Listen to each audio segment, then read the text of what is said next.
this thing right here. Oh, hey, Facebook Live's on.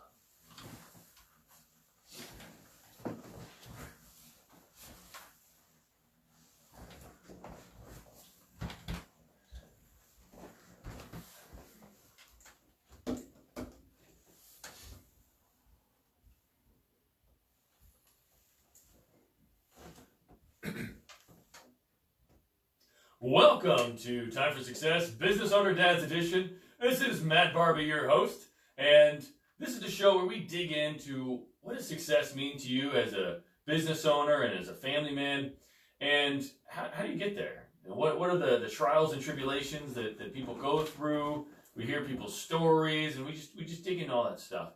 And I'm again Matt Barbie, your host, and I just love to help people create businesses that give them the lives that they dream of. We put the people and processes in place and create great profits and revenue and all sorts of stuff like that. But today here, we've got a very, very special guest. And he's going to tell us how he juggles it all. And we're here with Jeff Koziatek. Sure. Yeah, Jeff Koziatek. There we go. Yeah. Well, you were telling me the Polish one, like right before we got started, the Polish version of it. And so it totally jacked up my mind. My bad. It's all right. So yeah, it's Koziatek. Koziatek. You know, okay. All right. Because was it in the Polish version of it? Koziatek. Okay. So we're not there. So, no, we're not. All right. I mean, you could be there listening. You could be right now. But so yeah, for all of you back in the homeland, Koziatek. Right. Here, Koziatek. Okay. All right. Good. Yeah. Sorry, it's kind of threw me off. But all right.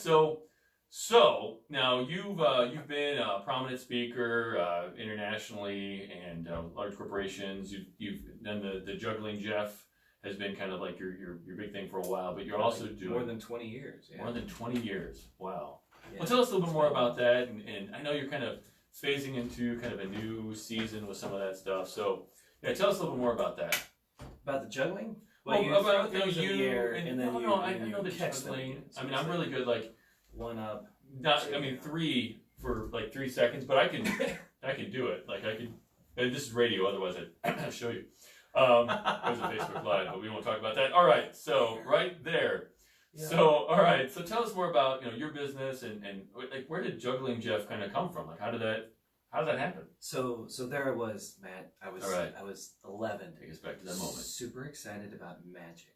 Ooh. David Copperfield. Oh yeah. Idol. Oh yeah. That's what I was all about. I had a little magic kit at home. Love it. Love magic. So I said, you know what, Mom, Dad, I'd love to learn more about magic. Let's can I do that? Yeah. He said, here's a magic workshop. I said, great, I'm in. So we signed up, and I'm really looking forward to this. And then on the way there, the day of, in like anticipation is high, super excited. Okay. All right. And then Mom drops the bombshell. She says, sorry, Jeff, the magic workshop was full. Forgot to tell you. So we put you in the juggling workshop instead. Really? And I thought, who likes juggling? Yeah. I don't. Why am I here? But as fate would have it, changed my whole life. Yeah. So we picked up juggling, and I really wanted to be a film actor at the time. So I thought, hey, this will be an asset to that. But then it kind of became its own thing. Yeah. It's really weird. Yeah. So, early on, how did you, because, I mean, there are some listeners who are kind of in that performance area, right? How did you take that from, okay, so you're an 11-year-old learning how to juggle and then, international speaker? Give me the quick version. We've only got like 24 minutes left. 24 minutes. Okay. Let me time myself. All right. And go. So as a child, I picked up 2 messages. All right. One was on purpose and one was not on purpose. This would be like the 4-minute summed up version. Is that all right? Can we because we still have to talk about family stuff too. So yeah. Okay. So the first message I got was from my parents. They said, find something you love to do and make that your job. Yeah. So I love art and people. Juggling fit in there. Yeah. And so did painting, and so did photography and video and casting and a whole bunch of stuff. Yeah. The other message that I got was that you are only worth what you do. Your value comes from your performance. So okay, interesting. Yeah. So if I perform well in school, then people paid attention. If I perform well in sports, people paid attention. If I wrote a piece of poetry, people listened and paid attention, right? But if I wasn't doing that, people were looking the other way. So you're an attention hog, we'll say. Yeah. Yeah. Okay. Yeah. I needed the attention. Otherwise, why was I here? Right. It was pretty bad. It was pretty bad. But I learned, like, on stage, like, you had to pay attention. Yeah. For like 2 hours. Yeah. And then it was rude not to applaud afterwards. Right. So I was like, hey, this is great. And I kept doing this, and consequently, that I became a workaholic, because if I stopped working, if I stopped performing, my value dropped. Interesting. So I was like, you don't take vacations, you don't stop, you just keep going. Wow. But then in performing, what I tell people a lot is that I got to cross a lot of different social boundaries. So I'm performing for kids, for adults, for mixed audiences, and it doesn't matter where I've been. Everybody has to answer the same basic questions that I had to answer. What is their worth, and where does that come from? Yeah. And when I started to realize that this is all over the country, I thought we should do something about that. In addition to just providing laughter as an entertainer, or entertainment with a message, why not actually give people tools that help them understand that their value does not come from their performance, that they have intrinsic value, internal value that never changes. Yeah.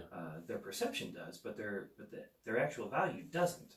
So if I could help people stand on that and live personally and professionally from that foundation, that seemed to take my love of art and people and really, really focus that down and give a very clear purpose. Yeah. So I started speaking. I got certified to do life coaching. Just joined you with the John Maxwell team. Yeah. And I started writing books. So the performance is fun, but I no longer need it to feel like I matter. You know, so now I can perform because I just want to help people, and I love to do that. Yeah. But the speaking really speaks to that more strongly. Yeah. Strongly. So strong. That's the symbol for strong. Oh, you're just flexing your biceps there with the hand motion you were doing. No, I'm trying to build build up biceps. Strong. Yeah. Well, I would think, depending on what you're juggling, I mean, you'd have fairly fit arms. When I was younger, I used heavier clubs. Now I use the light ones. The hollow ones. Older. So I'd love to go back, though, to this idea that you are your performance. So is that still like the message that rings true to you, or how do you tell people what their value is? How do you there are a few questions there. Which one do you want to All of them. That's great. That's great. What strikes your fancy, Jeff? Well, I think if we're talking to business owners and we're talking to dads, it's everybody wants to feel valued somewhere, like the significant somewhere, like they matter. Yeah. And if you're not getting that, if you don't feel that in your marriage, or if you don't feel that as a father, but you do feel that in your business, it's really easy to say, you know what, I need to put more time in at work today. You know what, I'm gonna have to work this weekend, and I'm gonna have to go in early, because you want to hang out where you feel valued, where you feel respected, where you feel needed, and you don't want to hang out where you don't feel that. Yeah. Right? Yeah. And so if your value system is off, if you think your value comes from what you do, something externally, then this can be a problem. And then your family doesn't see you, your kids don't see you, and your spouse, who you said, hey, I love you, I care about you, I want to spend the rest of my life with you. Just kidding. I have to go over here because this is what brings me value. Yeah. I think that's why that's so important to recognize that comes from an internal perspective versus something out here. Yeah, yeah. Does that make sense? Well, so you're saying where people feel valued, they're going to just naturally gravitate towards. Yeah. Yeah. Okay. And so if people find themselves maybe in a situation where their spouse is like, hey, you're spending a little bit too much time in the office, or you're spending a little bit too much time on the golf course, or something like that, Right. what would you say is kind of, maybe, I don't know if the right word is out of whack, but maybe kind of out of whack there, what can you do? Well, I mean, first of all, I mean, you have to look introspectively, right? And look at your value system, right? Like, Yeah. do I really value the golf course more than my family? Do I really value the business more than the success of my family? Right? Right. Is that where you would say that you kind Yeah, of well, start? yeah, I would say you start with questions like why am I always out on the golf course? Right. Why do I come home and I immediately go to video games or to movies? Why do I come home and then immediately leave to go hang out with the guys at the bar or wherever? Why is it that I look forward to work and I dread going home? Yeah. And asking those questions honestly, Mm-hmm. and taking an honest look and not trying to close your eyes at the answer. Yeah. I think can offer huge clues that you can then build on. I mean, if you don't ask those questions, then you're kind of just stuck. Right. And, Right. And I don't think people like being stuck. It's the Matrix, right? I'd rather go in here and live in ignorance. Ignorance is bliss, kind of bit. Right. Right. Because it's just, hey, there's somebody outside. Then the next guest is here, and we just flow with it. So yes, the next guest is here, and Jeff saw me nod, and we should bring them in. That's it. No, this is your time, Jeff. My time down here. This is my Andy, time. you goonie. Sorry. So, all right. Anyways, driving back to something too. But all right, so squirrel. All right.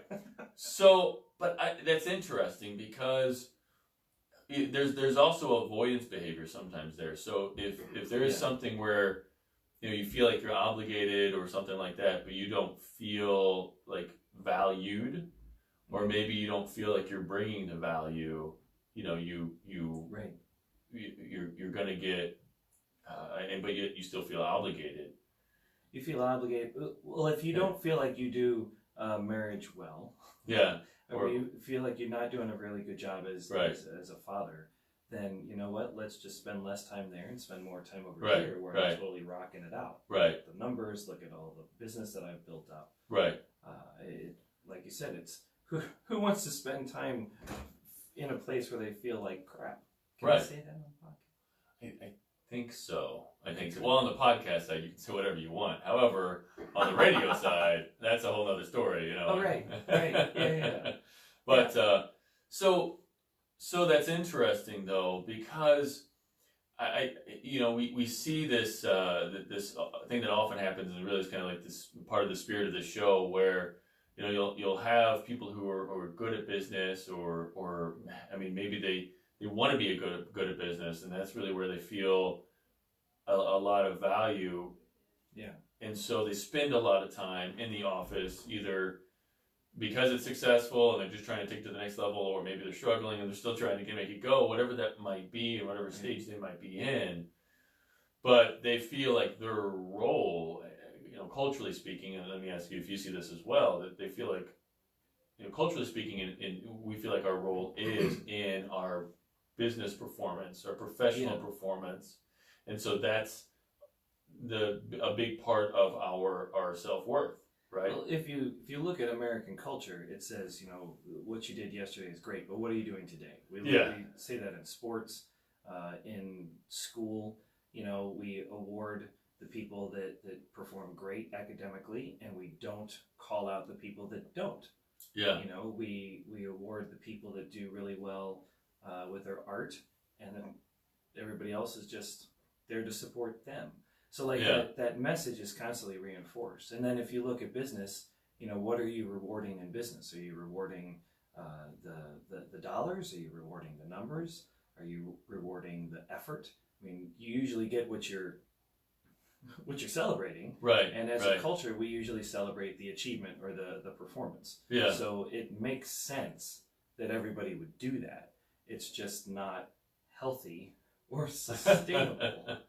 Right? Well, I mean, it needs to be reversed. When you understand that you have value just as you as a human being. Right. You know, apart from your mistakes, apart from your achievements, apart from your circumstances, then you are freed up to be yourself. And then the excellence comes from who you are, does not define who you are. Yeah. Like we often flip that. Yeah. When we flip it, that's when we get into trouble. But if we can flip it back and recognize that all that comes from us, it is not who we are, then then the excellence comes freely, and it can take it to the next level, or not, or we're free to change careers. Yeah. Or we're free to actually be present with the people that we care about. Yeah. Yeah, so let's talk a little bit about family, and then you know, I'd love to kind of get into kind of like practically how your message kind of changed from what you learned growing up to how you. So first, tell us a little more about your family, and we'll kind of get into all that other stuff. Well, I have two amazingly awesome kids, two boys, 10 and 7, and then I have my lovely wife who said yes 14 years ago in August. Wonderful. Yeah. Yeah. Hello. Hey, babe. Yeah. So, how old are your kids again? 10 and 7. 10 and 7. Okay. So, you know, you've had a good decade of, you know, practicing the parent thing, right? You know, ish, right? It's always a practice, right? It's never, it's just, I agree. It's always a practice. Yeah. So your message growing up, just to reiterate, was you know, your value is based on your performance. Right. So that kind of led you to the juggling and the performance art and being on stage and all that stuff. Is that the same message that you're passing on to your 10 and 7-year-old, or has it evolved? Has it changed? What does it look like now? I hope not. I really hope not. Kale, Aiden, if you're watching this, like that's not. I hope not. It's not the message. You said crap earlier. I hope I'm not watching it. I said that the other day. He goes, Dad, you said I'm not supposed to say that word. And you said it. Yeah. I'll have to bleep that out. You have to bleep that out. Yeah. Anyway. No, we try to celebrate them. So every holiday, every birthday, we'll usually write down characteristics about who they are, and we celebrate that. Yeah. As opposed to, oh my gosh, you did this. We celebrate, hey, you know, you're caring, you're generous, you're thoughtful, and we try to celebrate the human being versus what they do. That's good. And we let them know, like my son the other day, he's like, if you stop juggling, you know what's going to happen to us, because he's defined himself as the son of Juggling Jeff. And I'm like, well, let's talk about that. Like, my value is beyond juggling. It comes from over here, just like yours does. I'm super excited that we can have a conversation like that. Yeah. Where you can switch careers. So I'm hoping that they will pick that up and that they'll see that, and they won't feel like, you know, if they stop playing soccer or if they don't perform well, that we won't love them. Yeah. Because that's not the case. Yeah. At all. Yeah. You know, it's an interesting dichotomy as a parent, though, right? Because you want to encourage them in their performance. Sure. And whatever that is, like you said, you know, if it's sports or the stage, you know, or just their grades, whatever that might be. Right. But yet, you don't want them to feel like that's their only value. You know. Yeah. That, okay, well, hey, you know, yeah, sometimes a B is okay. You know, did you put in maximum effort, as Deathpool would say? Yes, maximum effort. Maximum effort. That's great. I appreciate that, Reverend. Good. Yeah. Well, I mean, for me, it's just about showing up. If you want to do this, then let's do it. If you change your mind, then great. Yeah. If you make a commitment, let's honor the commitment until that's fulfilled, and then we can move on from there. Yeah. So, I mean, I try to pass on what my parents taught me. You know, find something you love to do and go. Yeah. But I also try to recognize them even when things don't go right, or if they're not doing anything at all. Be like, hey, I just like hanging out with you. You don't have to earn my time. Yeah. Like, I'll give it to you just because. Right. And so I feel like if I can spend time with my kids, even when they're not performing, that hopefully will send the message, I care about you.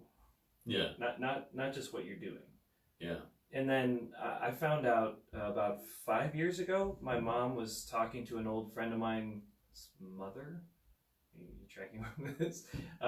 And this mom asked my mom, "When are you gonna stop supporting Jeff's like theater stuff? When are you gonna tell him to get like a real job? Like because that won't work." No. And my mom told her, "Hey, we're gonna support Jeff in this as long as this is what he wants to do. Yeah. If this is where he wants to go, we're all in." But I didn't find out till like 5 years ago. And I'm like, "Mom, Really? that would have been really helpful as a kid." Like, I mean, the support over here is one thing, but to know that not only you were supporting me, but you were fighting for me, Yeah. like, holy cow! Like, Yeah, that's a whole different level. that would have had a whole lot more weight back then. Yeah. It has a lot of weight now, but Yeah. but to have that extra piece, so we try to let my kids see that also, that we're supporting them and that I'm also fighting for them. Yeah. Yeah. I think that's helpful. Yeah, that is good. That is good. Yeah. You know, well, so, and my daughter knows this, you know, because I would always be like, you know, and tell her something about it. I would talk to her about like going into sports and all that kind of stuff and encourage her all that stuff. And then, she mentioned that she wanted to go into cheerleading, right? You know, and I'm like, cheerleading, but like you were doing like soccer and all this kind of stuff, you know, and I'm like, all right, you know, so it was just kind of like a weird shift for me, but I'm like, all right, well, I guess if you want to do it, you know, then go for it, you know, but it was a little bit of a shift, because I mean, I guess I had this kind of mental block around cheerleading and what it was, but then I'm like, I'm still looking into it a little bit more, and, you know, I think she wants to, you know, get into it, like I do the jumps and the flips and all that kind of stuff or whatever, but, you know, it you know, even in that, you know, personally in that moment, it's kind of like, all right, okay, yeah, you gotta embrace it and be like, okay, well, how can I support you in this endeavor that I wasn't quite mentally prepared for, but I'm like, all right, so then okay, let's figure this out. And you know, there's like this cheerleading camp that, you know, she's like, oh, I don't know if I want to go. I'm like, oh, go, you know, that way you even better prepared for it. You can, you know, feel like you're walking into the year and the season, you know, a little bit more prepared because it's kind of new to you and all that stuff. So that's smart. Yeah, you know, it's way to go, man. well, you know, well, thank you, but you know, in my own moment, like, you know, I mean, probably, I don't know what the look was on my face whenever she said that, because I'm like, I mean, okay, like, but we've spent you know, lots of money supporting all these other things. Right, and right, you know, walk away. Right. Why would you do that to me in my pocketbook?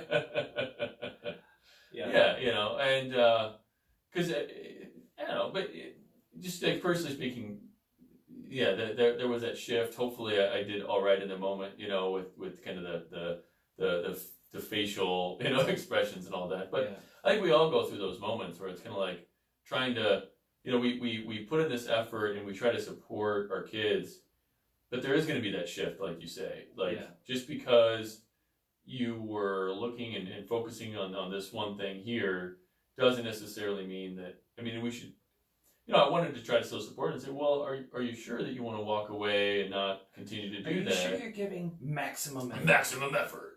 But, and I said it like that, you know, but, you know, that's part of my parenting techniques, yeah. You like cocking it to the side. Yeah. Are you sure you're giving maximum effort?